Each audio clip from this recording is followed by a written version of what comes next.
πλαίσιο του λεγόμενου οδικού χάρτη οδηγεί σε υποχωρήσεις από κυριαρχικά δικαιώματα της χώρας. Από την πλευρά του, πρόεδρος της Ελληνικής Λύσης, Κυριάκος Βελόπουλος, επέκρινε τη γραμμή του διαλόγου με την Άγκυρα.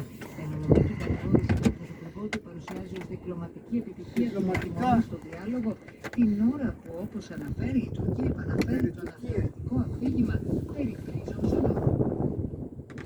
Η πορεία στην επιστροφή των αγρούχων του Αυγούστου στην Εθνική Οδό Αθηνών Κορίνθου με μεγάλες καθυστερήσεις σε κινέτα και μέγαρα αυξημένη κίνηση και στα λιμάνια της Αττικής.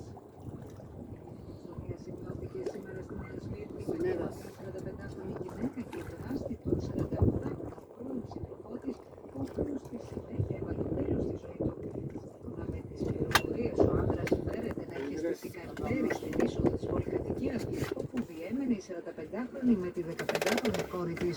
Την πυροβόλησε 3 φορές και αμέσως μετά έστρεψε το όπλο στον εαυτό του. Οι αρχές ερευνούν τα κίνητρα του εγκλήματος.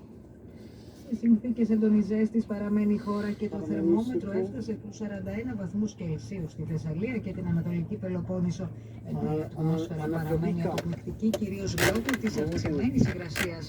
Από αύριο αναμένεται να ενισχυθεί ελαφρώς το Βελτέμι, χωρίς όμως να φέρει ουσιαστική βελτίωση στις συνθήκες. Η κατάσταση κινητοποίησης Red Coast τίθεται αύριο η Αττική, καθώς